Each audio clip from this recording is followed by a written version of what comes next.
সেনাবাহিনী প্রধান জেনারেল ওয়াকারুজ্জামান কি বাংলাদেশে সেনা শাসন চাচ্ছেন নাকি বাংলাদেশের জনগণ সেনা শাসন চাচ্ছেন? হ্যালো ভিউয়ার্স, আসসালামু আলাইকুম। তোমরা সবাই কেমন আছো? আশা করি ভালো আছো। আলহামদুলিল্লাহ। দেশ ও দেশের বাইরে থেকে আমার এই ভিডিওটি যারা প্লে করছে তাদেরকে জানাই আন্তরিক শুভেচ্ছা মোবারকবাদ। গত 5 আগস্ট শেখ হাসিনা দেশ ছেড়ে পালানোর পর তত্ত্বাবধায়ক সরকার নিয়োজিত হয় ডক্টর মোহাম্মদ ইউনূস। কিন্তু এই নিয়ে নানানভাবে ভারত এবং বাংলাদেশে কানা ঘষা হচ্ছে। বিস্তারিত জানবো স্ক্রিনে। তার আগে একটু জেনে নিই যে গতকাল রাতে সেনানিবাসে গোপনভাবে বৈঠক হয় ডক্টর মোহাম্মদ ইউনূসকে নিয়ে। তত্ত্বাবধায়ক সরকার থাকবে না ডক্টর মোহাম্মদ ইউনূস, কারণ সে যেন কোনোভাবে নিয়ন্ত্রণ করতে পারতেছে না দেশের আইন শৃঙ্খলা। যে কোনোভাবে আইন যেন বিশৃঙ্খলা ঘটে যাচ্ছে রাস্তাঘাটে সব জায়গাতে।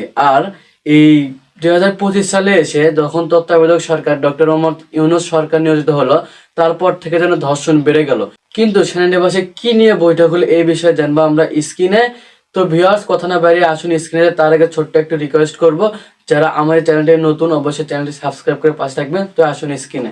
জেনারেল ওয়াকারুজ্জামান কি বাংলাদেশে সেনা শাসন চাচ্ছেন নাকি বাংলাদেশের জনগণ সেনা শাসন চাচ্ছেন নাকি আওয়ামী লীগের গুজব সেলের সদস্যরা সেনা শাসন চাচ্ছেন? এ নিয়ে এখন দেশি বিদেশি বিভিন্ন জায়গায় মিডিয়ায় বর্ণনা চলছে। বাংলাদেশে সেনা শাসনকে উস্কে দেওয়ার জন্য কয়েকটি অঙ্গে কাজ করা হচ্ছে বিভিন্ন জায়গা থেকে। যেই কর্নারগুলো থেকে কাজ করছে তার মধ্যে অন্যতম একটি কর্নার হচ্ছে ভারত।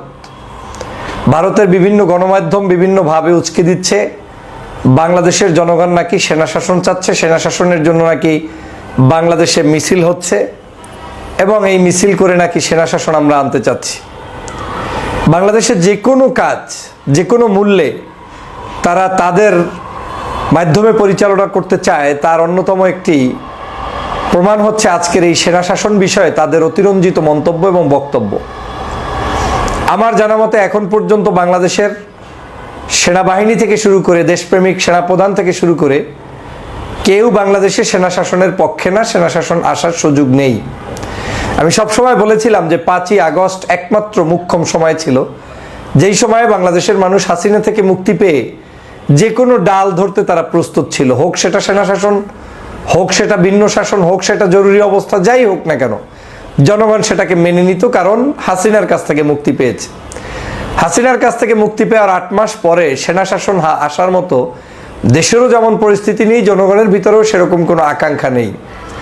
তাহলে কারা এই বাংলাদেশের সেনা শাসনকে উস্কে দিচ্ছে?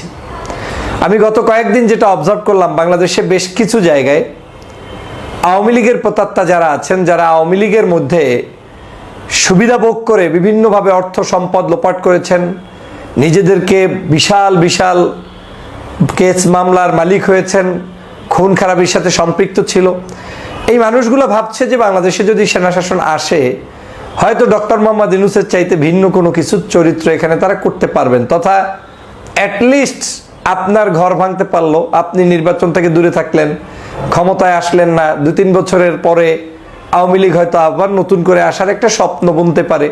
এরকম বিভিন্ন সমীকরণ করে তারা সেনা শাসনের পক্ষে, এবং তারা এই সেনা শাসনটা মূলত পজিটিভ সেন্স থেকে পক্ষে নয়। তারা চায় বাংলাদেশে যে কোনো মূল্যে এটা দিয়ে একটা অরাজকতা, যাতে করে এই সেনা শাসনের উপর ভিত্তি করে বাংলাদেশের মানুষ আবার ফুঁসে ওঠে। এই ফুঁসে ওঠার পরে আবার সবাই যাতে বলে আগেই ভালো ছিলাম, তথা শেখ হাসিনার শাসনামল। ভিডিওটি ভালো লাগলে অবশ্যই লাইক, কমেন্ট, শেয়ার এবং সাবস্ক্রাইব করতে ভুলবেন না, কারণ আপনার সাবস্ক্রাইবে আমি পরবর্তী ভিডিও করতে উৎসাহ পাবো। তো ভালো থাকবেন, সুস্থ থাকবেন। আসসালামু আলাইকুম।